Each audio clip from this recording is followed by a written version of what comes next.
Ya, baiklah. Assalamualaikum warahmatullahi wabarakatuh. Selamat siang.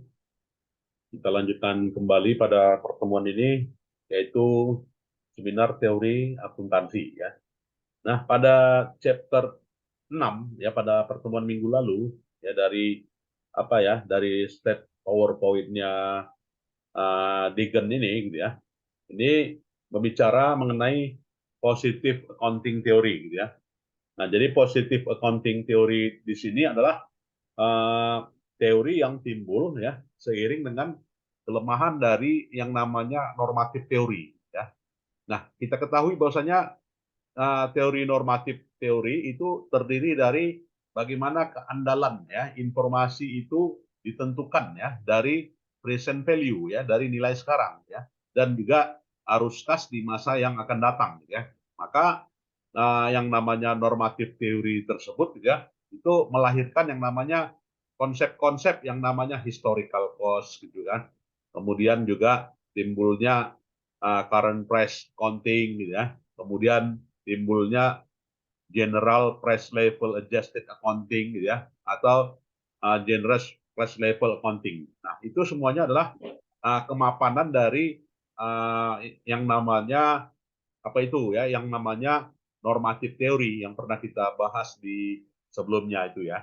Nah, jadi di sini kita normatif teori itu ternyata ini ya dianggap tidak relevan ya, dianggap tidak tetap juga dianggap punya kelemahan. Nah, jadi untuk menutupi kelemahan itu ya maka lahirlah yang namanya positive accounting theory gitu ya. Nah, jadi apa itu positive accounting theory gitu ya? Nah, jadi di sini kita akan memahaminya apa sih yang namanya positive accounting theory dan apa bedanya dengan normative theory gitu ya. Dan juga apa saja keunggulan ya dari positive accounting theory dan juga bagaimana pemahaman ya positive accounting theory dari sudut pandang perspektif agency theory ya. Karena yang namanya positive accounting theory itu tidak lepas yang dari namanya hubungan individu ya, yaitu hubungan individu antara karyawan dengan manajer atau juga individu antara manajer itu sendiri dengan stakeholder gitu ya. Jadi pemahaman dari positive accounting theory ya hubungan antara individual begitu ya. Nah, jadi hubungan individual tersebut ya tertuang ya di dalam namanya agency theory. Dan agency theory ini relevansinya terkait dengan bagaimana hubungannya dengan praktik pelaporan akuntansi keuangan gitu ya. Dan juga berkaitan dengan asumsi-asumsi yang terkait dengan positive accounting theory gitu ya. Dan juga terkait dengan makna alamiah dari agency theory ya.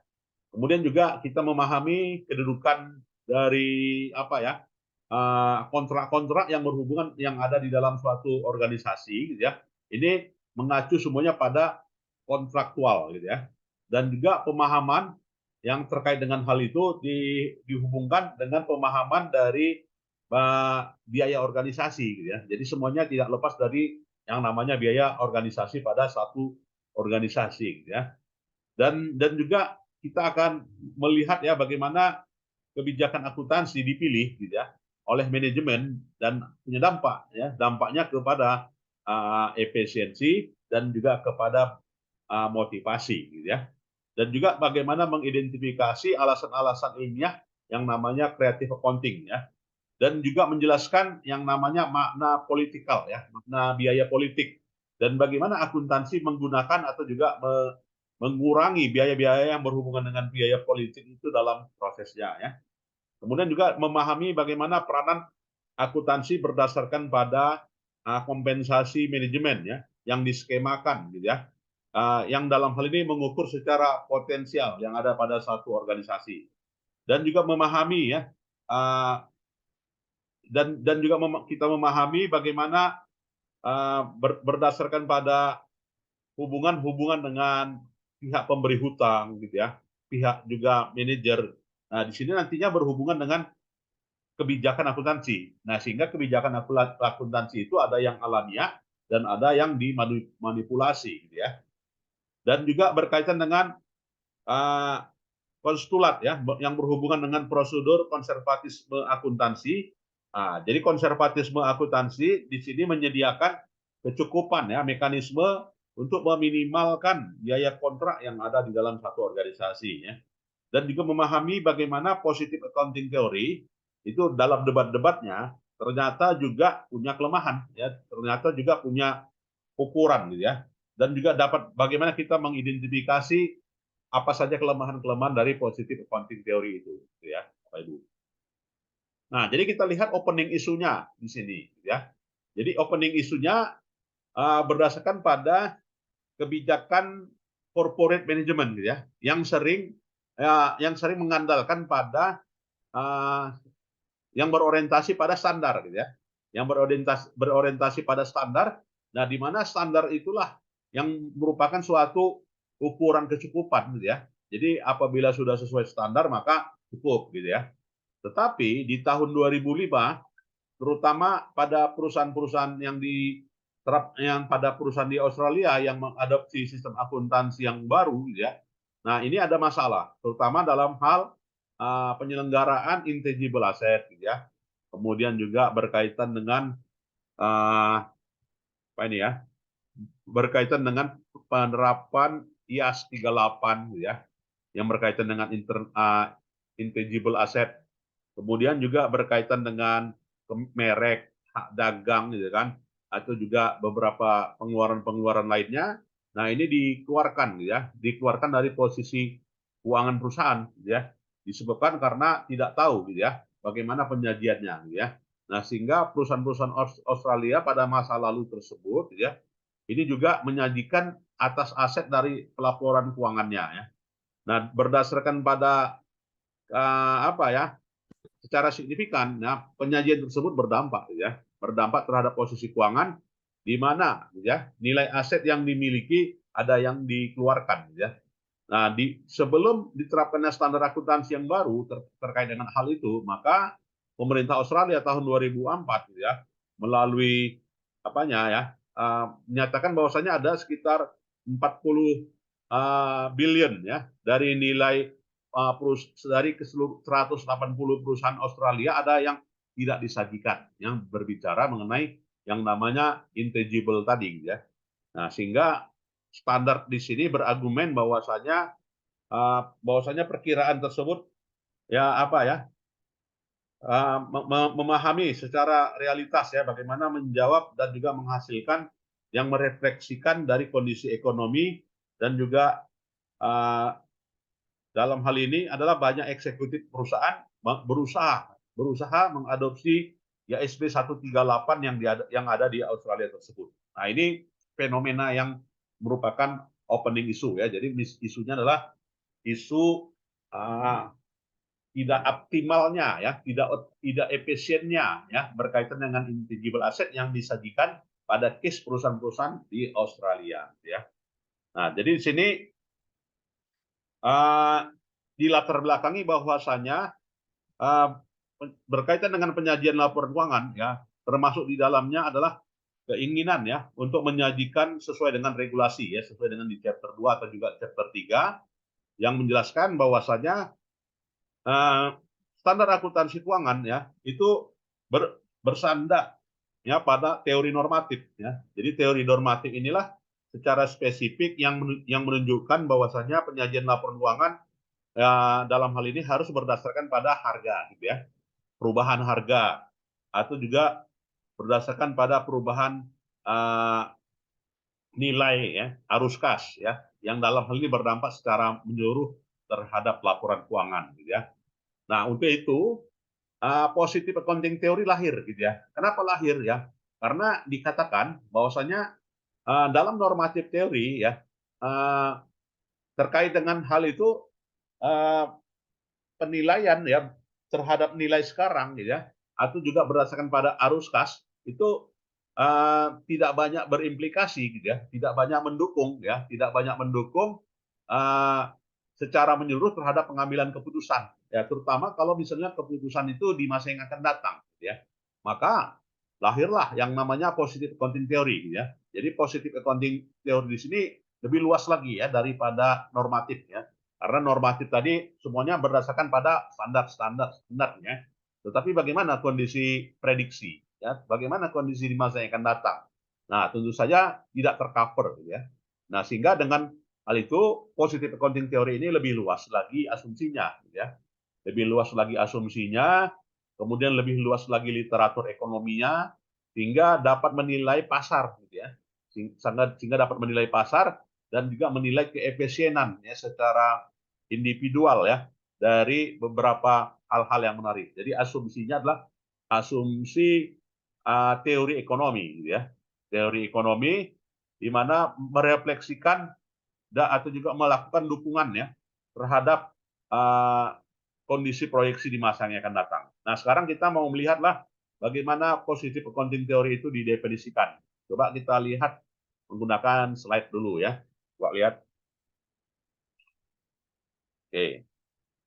Nah, di slide Degennya ini dikatakan bahwasanya positive accounting theory, gitu ya, ini menjelaskan fenomena hal-hal apa yang akan diprediksi di masa yang akan datang, gitu ya. Jadi positive accounting theory menjelaskan apa, ya, kemampuan memprediksi di masa yang akan datang. Nah, itu berbanding terbalik dengan normatif teori. Nah, di mana normatif teori itu hanya menjelaskan, ya, bagaimana praktik yang harus dilakukan, ya, dari kondisi yang ada, ya. Jadi misalnya nilai harga sekarang, ya kan, atau juga berdasarkan pada standar sekarang, tapi implikasi di masa yang akan datang diabaikan dalam normatif teori, ya. Nah, jadi positive accounting theory di sini concern yang membahas atau juga menjelaskan praktik akuntansi yang mendesain, ya, dan juga menjelaskan prediksi perusahaan di masa yang akan datang, di mana perusahaan tersebut, ya, menggunakan metode tertentu, dan metode tertentu itu dalam hal ini digunakan secara menyeluruh oleh perusahaan, ya. Jadi positive accounting theory itu fokusnya adalah hubungan individu, ya. Hubungan individu misalnya itu tadi karyawan, ya, antara employee dengan manajer, atau hubungan antara individu manajer dengan stakeholder, gitu ya. Jadi fokusnya adalah relationship between various individual, ya. Dan juga bagaimana akuntansi itu digunakan, ya, sebagai asis, gitu ya, untuk menjalankan fungsi fungsi hubungannya tersebut, gitu ya. Artinya di sini antara owners dengan manajer, ya, atau juga manajer dengan para form debt provider, gitu ya.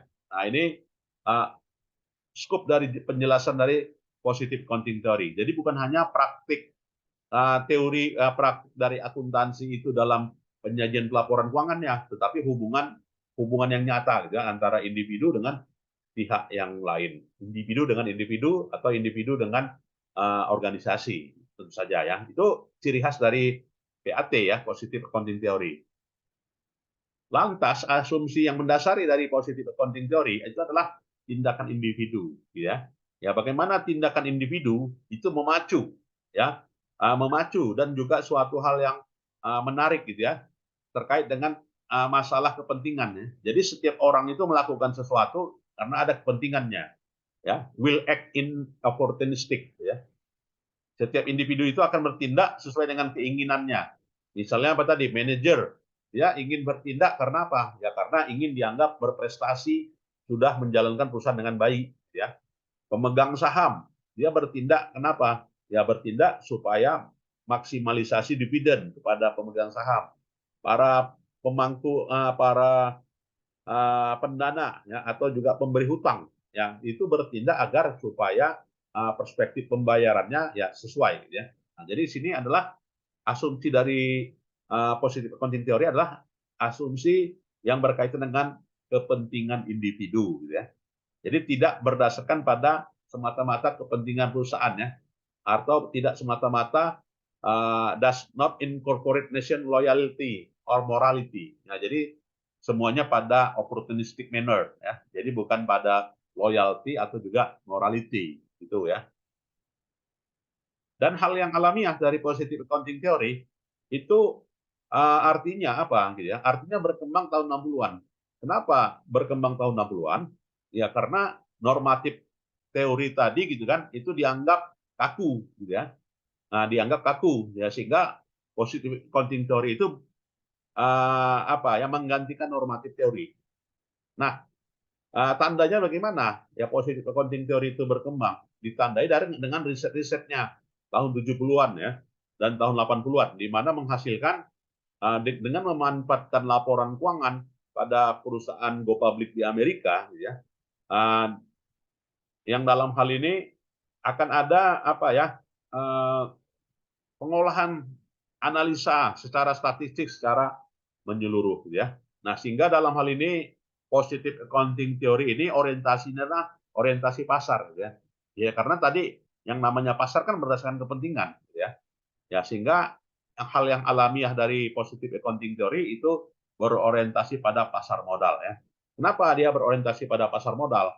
Ya karena dalam hal ini ditunjukkan dari beberapa lahirnya teori yang namanya Development Efficiency Market Hypothesis atau EMH gitu ya, by Fama and others ya.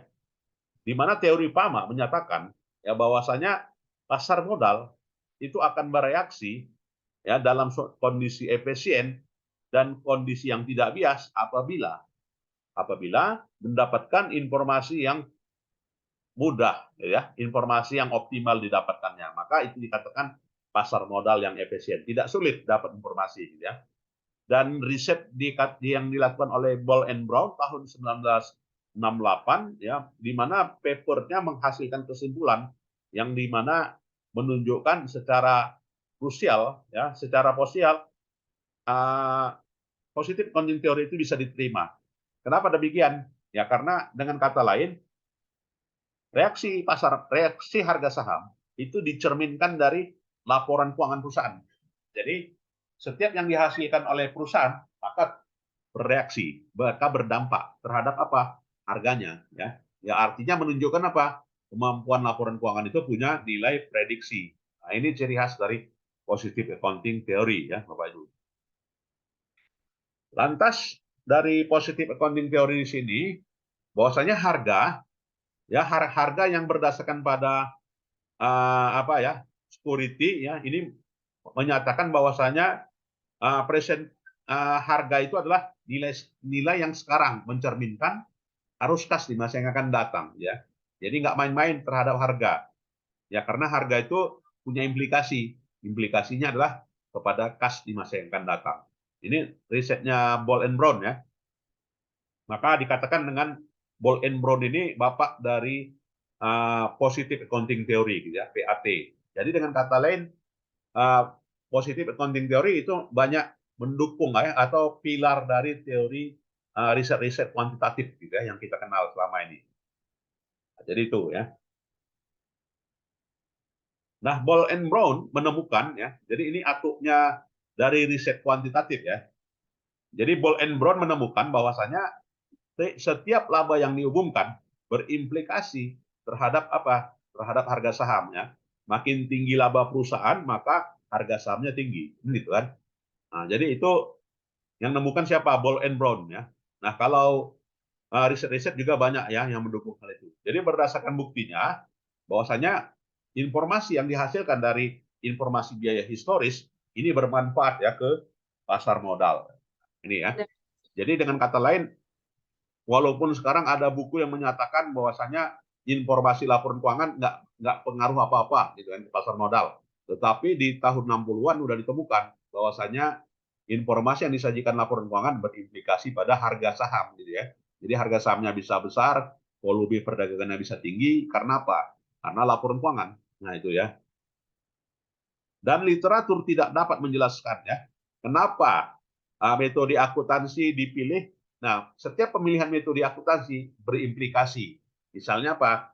Kalau perusahaan menggunakan FIFO gitu kan, kalau perusahaan menggunakan LIFO, atau juga kalau perusahaan menggunakan metode apa gitu kan, metode garis lurus, double decline gitu kan, itu ada implikasinya semuanya, gitu ya. Jadi menunjukkan ya bahwa saja pemilihan metode akuntansi berdampak ya.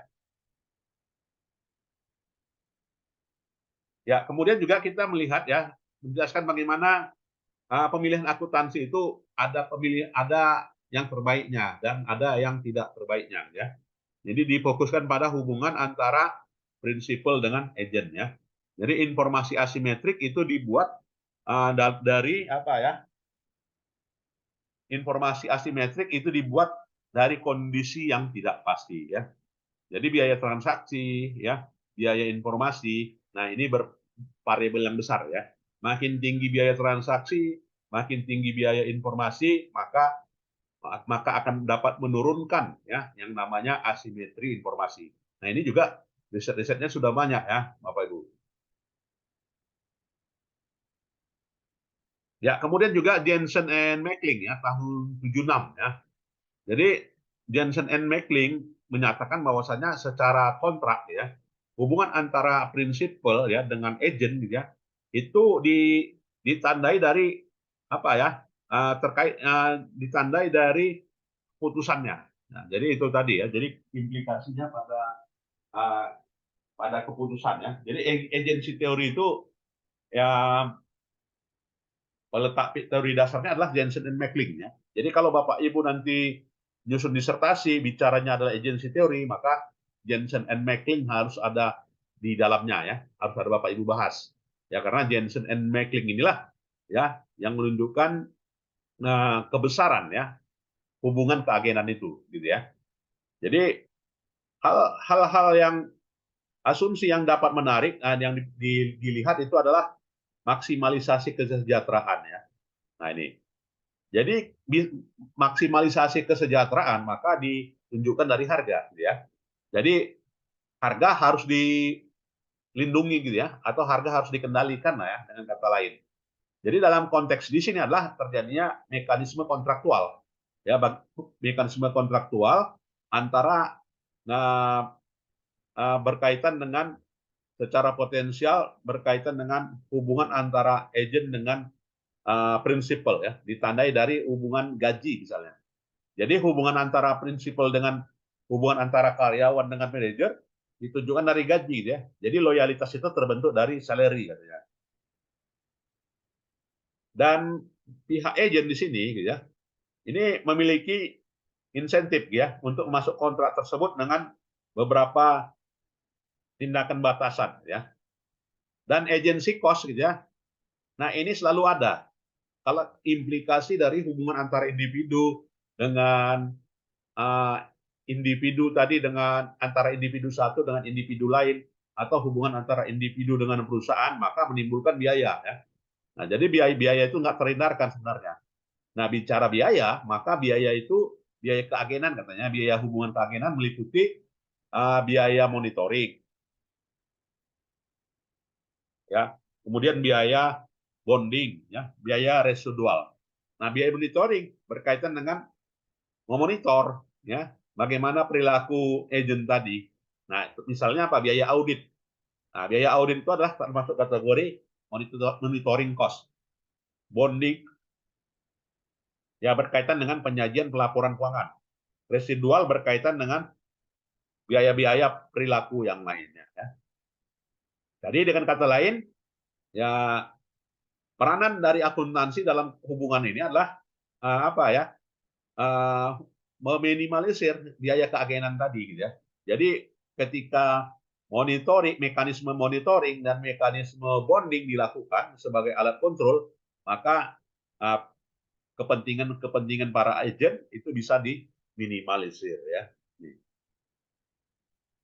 Nah, maka dalam hal ini kita lihat ya bahwasanya positive accounting theory itu punya 3 skema ya, punya 3 hipotesa lah ya dengan kata lain. Di mana dukungannya meliputi dukungan rencana bonus ya, hipotesa rencana bonus, hipotesa hutang ya, hipotesa biaya politik. 3 hal itu. Jadi positif accounting theory itu penekanannya itu. Jadi bicara semakin bagus rencana bonus maka makin bagus hubungan keagenan tentu saja ya. Semakin apa ya, semakin terbayarkan hutang maka hubungan prinsipal dengan agent ya berkaitan dengan debt maka makin baik. Begitu juga dengan biaya politik gitu ya. Jadi ketiganya berhubungan dengan dan memberikan dukungan kepada positive accounting theory ya. Jadi asumsi beberapa riset ya, beberapa riset menunjukkan bahwasanya pihak manajer itu akan melakukan tindakan ya, tindakan yang dalam hal ini adalah kira-kira mana sih yang metode mana sih yang paling untung ya dibanding dengan A, dengan B, dengan C. Nah, ini tentu saja menimbulkan yang namanya opportunistically, ya, when selecting method, ya. Tentu saja dia akan memilih metode mana yang paling menguntungkan, ya. Nah, ini mungkin ada mau kita diskusikan, Bapak Ibu, silakan. Ya, terkait dengan positive accounting theory ini, yang dalam hal ini menyempurnakan ya dari yang namanya normatif teori yang kita bahas sebelumnya, ya. Ya, baik, tidak ada, ya kita lanjutkan, ya. Jadi bonus plan bagian dari positive accounting theory gitu, ya. Itu tadi kan. Nah, jadi bonus plan di mana manajer dalam perusahaan menginginkan ya rencana bonus yang dalam hal ini berrelasi dengan pemilihan metode. Jadi kalau dia metode FIFO dengan LIFO gitu, itu dampaknya kemana? Ke laba kan. Jadi kalau dengan metode LIFO labanya bisa lebih rendah ya atau lebih tinggi. Nah, itu implikasinya ada, ya. Nah, sehingga pihak manajer dalam perusahaan dalam rencana bonusnya maka tidak lepas dalam memilih metode akuntansi tertentu. Dan ini sebutannya disebut dengan manajemen compensation hypothesis, ya. Nah, sehingga tindakan-tindakan yang berkaitan dengan bonus gitu, ya, maka dipilih. Nah, ya. Begitu juga dengan hipotesa hutang. Ya, begitu juga dengan hipotesa hutang, di mana menunjukkan manajer atau juga dalam hal ini dalam pemilihan metode akuntansi gitu, ya. Ini apa ya? Also called debt equity hypothesis, ya. Artinya bersandar pada metode ekuitas apa ya, debt equity hipotesa gitu, ya. Jadi semakin besar rasio hutang, ya, maka akan apa ya, maka akan ada kendala, ya, permasalahan terkait dengan upaya pelunasan hutang tersebut.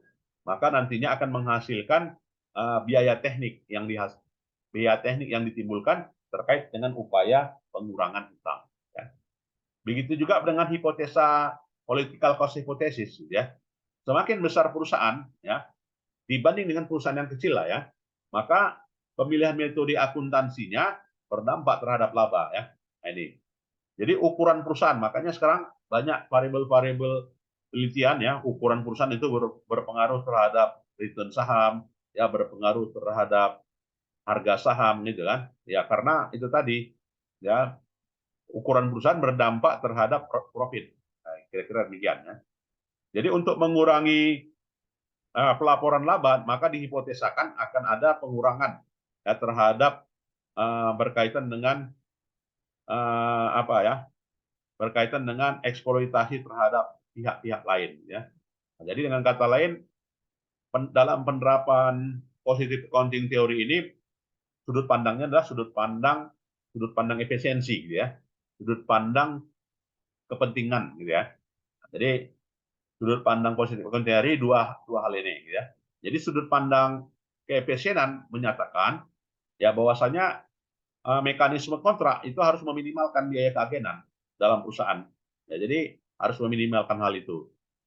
Dan juga positive accounting theory berargumen regulasi-regulasi yang digunakan dalam perusahaan ini apa ya, berelasi gitu, ya, dengan biaya gitu, ya.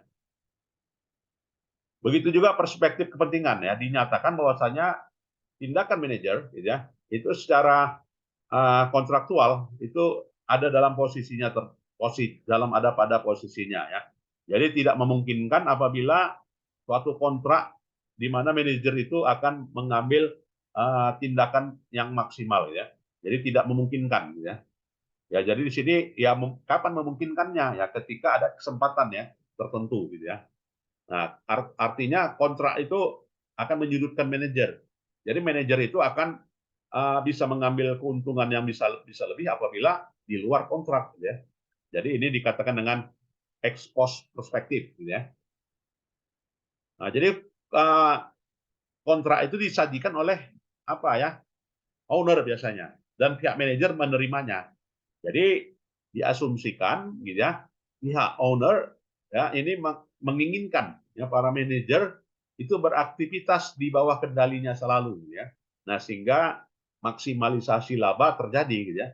Nah, sedangkan manajer dia bisa mendapatkan informasi, tapi tidak selalu mendapatkan informasi yang penuh, tetapi yang didapatkannya adalah informasi yang asimetri gitu ya. Artinya informasi yang didapatkan dari pihak orang lain ya, dari orang dalam ya, sehingga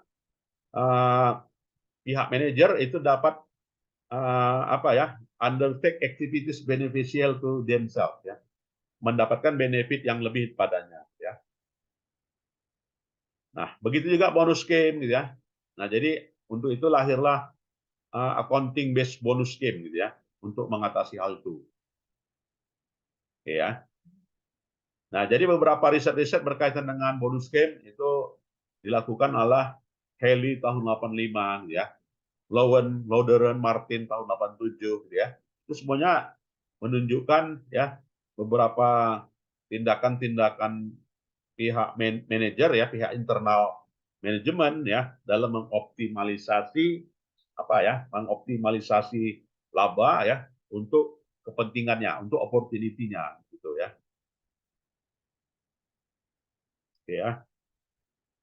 Nah, begitu juga ini di kasus di Australia gitu ya. Jadi bagaimana kontrak-kontrak hutang ya pada perusahaan Australia tahun 98 gitu ya. Ini menyatakan faktor leverage gitu ya, ukuran perusahaan yang ada di dalam kontrak itu berperan ya dalam mengukur total aset ya, dari suatu perusahaan. Oke ya. Nah, berikutnya kita lihat inilah ya, artinya kalau tadi katanya normatif teori itu apa ya, dapat ditutupi oleh positive accounting theory. Nah, sekarang apakah sudah sempurna ya positive accounting theory itu gitu ya. Nah, jadi di sini tetap saja ada kelemahannya gitu ya. Di mana positive accounting theory itu apa ya? Tidak apa ya, tidak sepenuhnya bebas dari bias. Tetap ada kelemahannya ya. Artinya ini does not provide prescription gitu ya. Tidak sesuai dengan yang dinyatakannya. Artinya praktiknya beda dengan teorinya ya. Jadi positive accounting theory itu banyak penyimpangan juga gitu ya.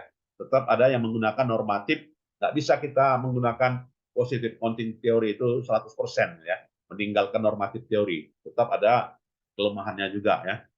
Di mana positive accounting theory itu tidak lepas dari bias ya. Artinya ukurannya adalah ukuran kesempatan ya. Artinya peluang dan hal itu melekat gitu ya. Jadi positive accounting theory not value free as it assert.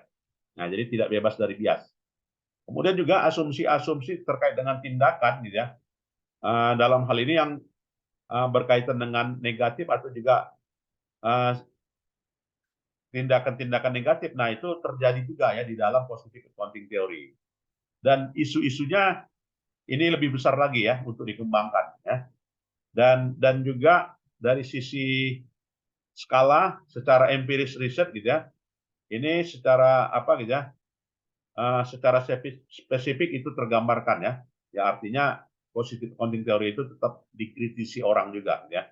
Jadi nggak sempurna kali menutupi dari yang namanya normatif teori ya yang kita lihat ya. Artinya intinya ya positive accounting theory itu bahwasanya ada information content ya pada laporan keuangan yang dapat ya berimplikasi terhadap keputusan ya di masa yang akan datang, berimplikasi terhadap reaksi investor ya, berimplikasi terhadap reaksi pemegang saham, reaksi harga saham. Nah, itu yang dapat disimpulkan ya dari chapter 7 ini ya di positive accounting theory ini. Silakan ada yang mau kita diskusikan Bapak Ibu? Oke, kalau tidak ada, saya kira itu saja lah ya pertemuan kita. Dan nanti ini videonya bisa saya share ya, dan Bapak Ibu pulang kembali ya. Itu saja lah ya. Selamat siang. Assalamualaikum warahmatullahi wabarakatuh. Waalaikumsalam. Terima kasih, Pak. Terima kasih, Pak. Oke, Bapak Ibu, silakan boleh minta Terima kasih, tepuk tangan. Prof.